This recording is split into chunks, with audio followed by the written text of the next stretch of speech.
All right. So first off, thanks everybody, and thanks to the New York City Women in Data chapter. I think this is really impressive. I mean, just starting off, like, I couldn't believe I was like, how many of these have you done? And they're like, oh, this is our first one. To have a crowd this size for your inaugural event is like really, really amazing. So congratulations. So round of applause, everybody. Yeah, really. So anyways, so I'm very proud to be here tonight. We're at Averity, we're a big supporter of the group's mission, which is to promote diversity in the field of data. Groups like this and symposiums like this evening are really at the front lines of that mission and supporting that, so thank you again. So, who am I? My name is Matt Stabile, and I work at a company called Averity. Averity is a technology recruiting firm here in New York City. I head up the data science and data engineering team. We are a team-based recruiting firm, which means when you work with one of us, you're actually working with the entire team. So you're leveraging the network as well as the entire output and work of the entire group. We focus on recruiting for data scientists and data engineers. We work with some of the largest companies in the world, on down to many of the small startups that call New York City home. My presentation tonight is called How to Land Your Dream Job. So just by show of hands, how many people in this room are looking for a new job right now? Oh, wow, okay, yeah. Hopefully you like this, all right. And how many people are probably gonna be looking for a new job in the next 12 months or so? If your boss is in the room, don't answer this. Okay. And then finally, how many people in this room think they're good at finding a new job? I'm crushing it. Okay. So one person, all right. So you're like the rest of us, you're in the majority. You're probably not very good at it. You don't have a lot of confidence in it. And that's really surprising when you think about it. It's shocking, actually, because if you think about it, finding a new job is one of the major life events you're going to have throughout your lifetime. It's up there with going to college, getting married, buying a house, having children. But if you think about it, getting a job, you're going to do that a lot in your life, over and over and over again. And hopefully the same can't be said about getting married. So you should probably get really good at it right now, because you don't want to screw it up over and over again. You want to set yourself up for success going forward. So I've broken down tonight's talk to 4 steps to success. First is perfecting your resume. Second is coming up with a plan. Third is nailing your job interview. And fourth is negotiating your job offer. Starting off here, invest in your resume. A little question for everybody. I think everyone's kind of heard this statistic before, but how many seconds do you think the typical recruiter looks at your resume before they decide whether to delete it or to go further and give you a call? 5, 8, 7. 7. No, you guys don't count. Good. Okay, so the Ladders actually did a survey recently of 100 recruiters, and their answer was it's all of 6 seconds. So that's crazy. You're the first person to answer, and you were right. However, you're not right, because I'm a recruiter in New York, and I'm telling you right now, that's a very liberal number. It's probably closer to 2 to 3 seconds. Which is scary when you think about it, right? This is a document that's representing yourself to the world. And it's the make or break document that's gonna allow you to get your foot in the door or not. So you have to get it right off the bat. Otherwise, you're never gonna get through the door. So when I tell people to invest in your resume, I tell them to think about a few things. First, is your resume clean and concise, but informational? And what do I mean by clean? Clean means the resume has a lot of white space on it, more than black. It's in a nice order, contact information, your experience. Can somebody peruse it in 2 to 3 seconds and get a good sense of who you are? And is it concise? Probably like most people in this room, you're maybe junior or mid-level candidate. Chances are you don't need a resume more than 1 or 2 pages. If it's any more than that, you're either a C-level executive or you're padding your resume. So get it down to a nice, concise format. Second, is your resume tailored to the role? All jobs are not the same, so all resumes shouldn't be the same. You need to tailor your resume specifically to the role. So whether it's the skills that they're looking for or what they're looking for you to do, you need to tailor your resume for each of those positions.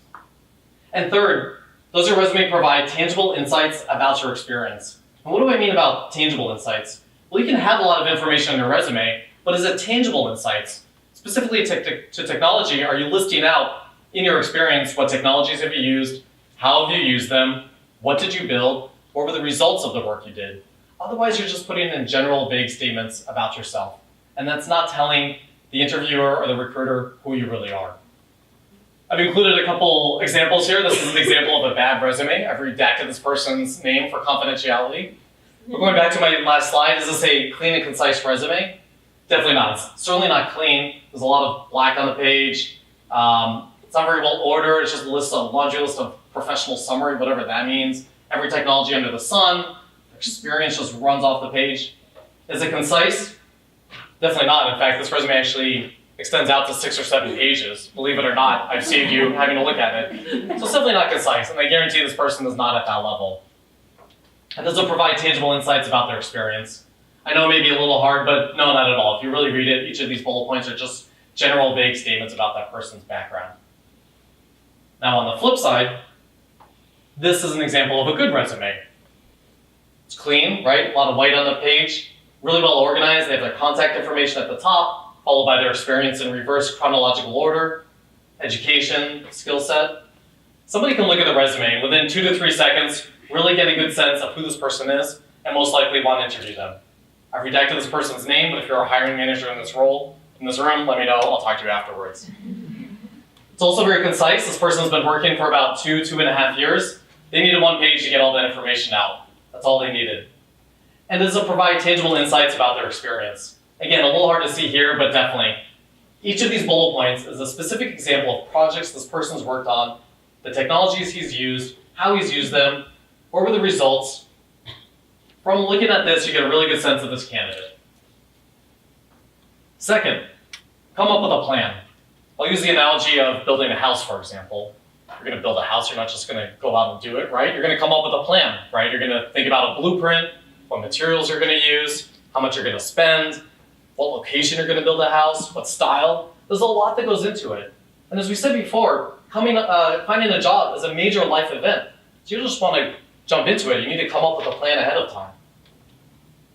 When I tell people this, where do you start? I say, well, figure out what do you want. There's a lot of factors there to think of. Team size. When you're joining a company, what kind of team do you want to be a part of? Small team? Is there a team? Are you going to be the only data scientist or data engineer there? And finally, day-to-day work. I don't know about you, but when I show up to a job, I want to know what I'm doing from day one, right? So you want to think about specifically what you want to do. Who do you know? This room, I think, is full of a lot of people who are maybe earlier in their career. And all the more reason you need to think about, in the beginning, it's not who you are, but who you know. Unfortunately, at this time period in your career, you don't have your reputation or experience to lean on. You're going to be able to lean on the people who know you and who can vouch for you.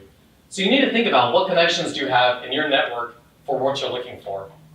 When I say your network, I want you to get creative about it. It's not just who you worked with at your last job or what companies you worked with there, but get creative there. There's a lot of different networks you have in your life.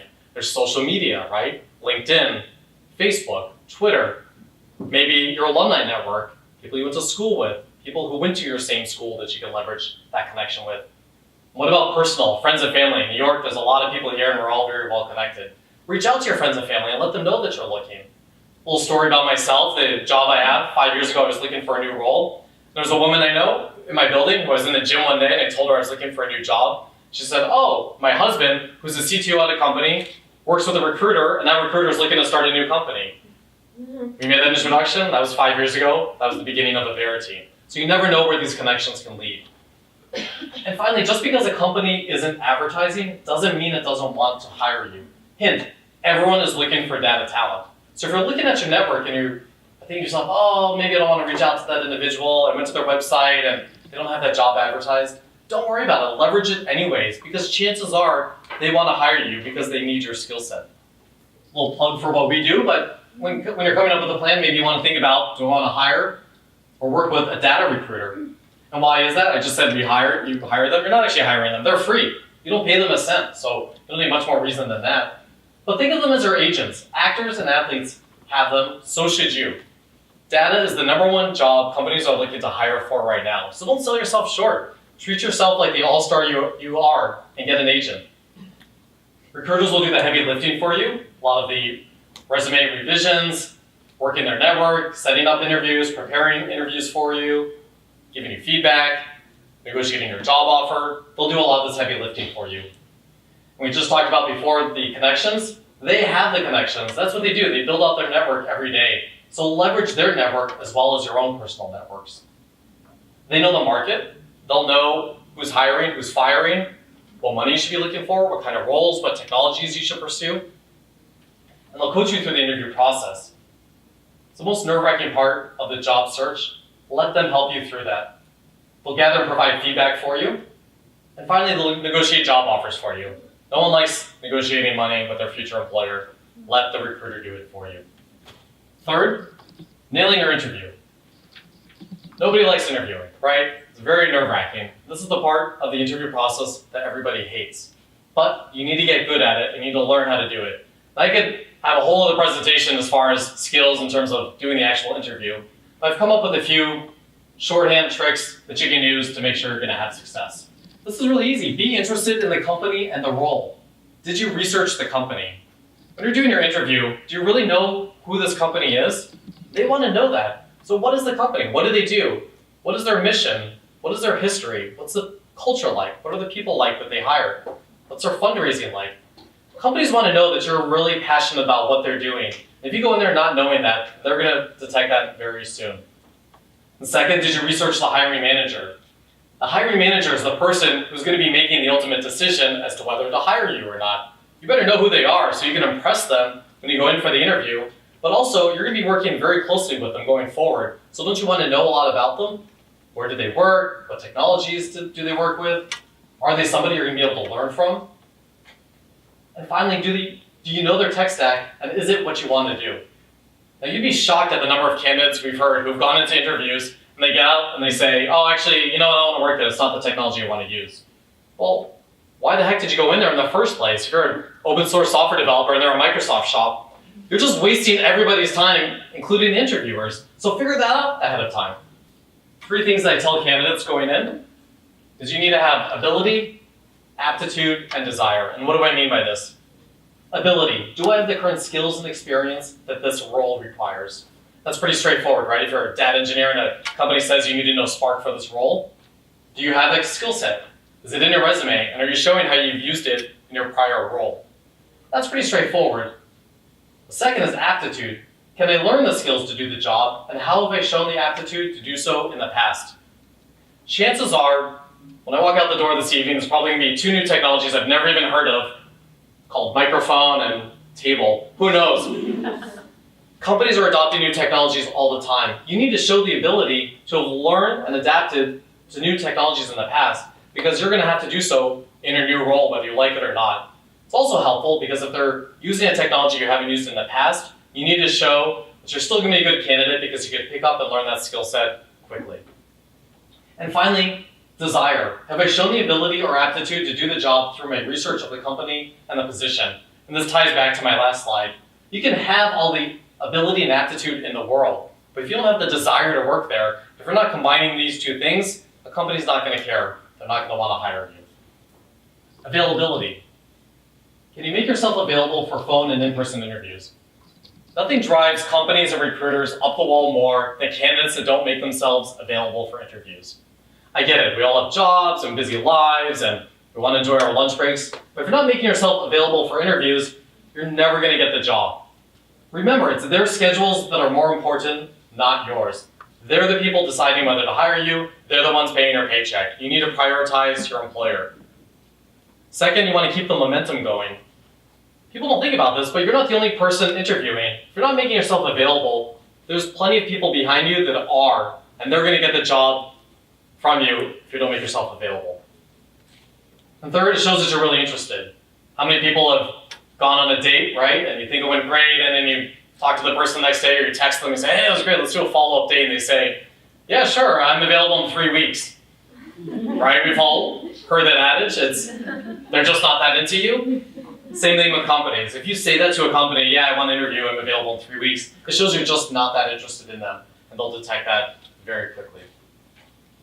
And finally, negotiating your job offer. As I alluded to before, nobody likes discussing money and their offer with your future employer, but it's a necessary component of the job search process. So the first thing I tell candidates is, before anything, you want to understand your offer. And all offers aren't made the same. First, obviously there's base compensation, and base is pretty straightforward. How much you're going to earn every 2 weeks on your W-2 paycheck. Pretty straightforward. However, most Companies pay you a total compensation. That's all those other things thrown in that will make that up. The first part of that is usually the bonus, and you want to ask the company or find out, is this bonus compulsory or discretionary? In other words, if you started today, you just earn the bonus. It's 20% at the end of the year. That's great, but what if it's discretionary? You want to find that out in advance. That could be good or bad. Bad because you don't know what the bonus is going to be. It could be 0%. Or that's an advantage. It means, hey, you know what? We're not going to tell you a number right now. We're going to decide how well you do, or how well your team does, or how well the company does, and give you a bonus based upon that. So there's advantages and disadvantages to both. And you also want to know if your bonus is prorated. Not many people start their job at January 1st. They start at somewhere in the middle of the year. So you want to find out if you're only getting a portion of your bonus at the end of the year. And most companies these days, they offer either stock options for bigger companies or equity if you're a smaller organization. You really want to understand these numbers because you get a lot of big numbers thrown at you. And the first thing to think about is what's the vesting schedule. Most companies offer stock or equity over a 4-year period. It's called a vesting schedule. So they give you a quarter of it every year. And why do companies do that? Because they want to have you stick around for 4 years. Now, realistically, how many people are sticking around a job for 4 years? Not many. So that very large number actually becomes a much smaller number based upon the realistic duration of your time period at that job. And you really want to understand what are the details of that structure. Especially with equity, great, you're going to get X number of shares. But if this is a round Series A company, what does that mean when they raise their next round? Whether Series C or Series D? What if they go public? What does that mean for you? How much dilution is going to happen? What if they get acquired by another company? What if they merge? Or what if they go under? What if they shrink in size? You want to understand all of this ahead of time. And I put in there, is there a 401k plan and do they match contributions? People don't think enough about 401ks as part of their total compensation, but not every company offers 401k. And that's another presentation as well, but that's money you want to start putting aside right now in your career. And you want to know if companies match contributions, because that's free money that they're giving you. So don't discount that. That's a lot of money at the end of the year that could add up to a much higher total compensation package than a company that doesn't offer it at all. And finally, is there a plan for periodic compensation reviews? And what do I mean by that? It's all good and well that you're going to get a bonus and they're going to tell you what it's going to be or what you think it's going to be. But you want to know, are you going to review this with me? And when do you review it with me? Because I want to know when I'm going to get a raise or maybe a higher bonus. Do maybe you start the job and they review after 90 days, like, okay, you actually proved yourself. We're going to give you a higher base or a higher bonus target. Do they review every year? Do they even have something in the books? Or are you just hoping around January 5th, okay, when's that review coming? You want to know if there's something in the books and do they do it? And again, your job offer doesn't live in a bubble. It's not just compensation. As we talked about before, there's a lot of factors in your job search. So you want to think about what compensation do you want based upon the job.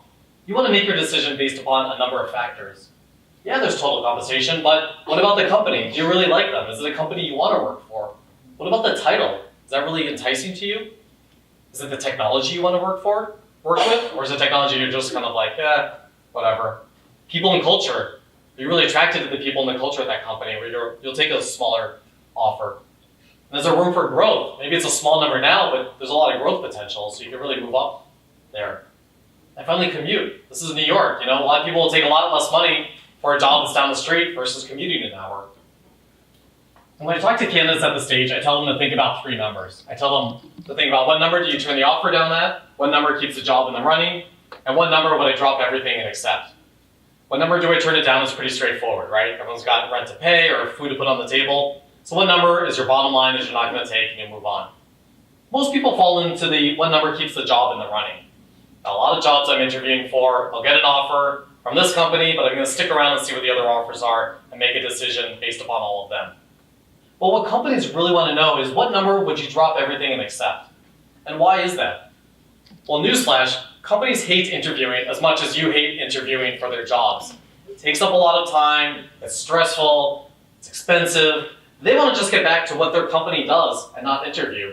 So they want to know at the end of the day, well, I like this candidate, they're good for the job. You know what, just what number do you want? We'll give it to you and you'll drop your other processes and start in 2 weeks.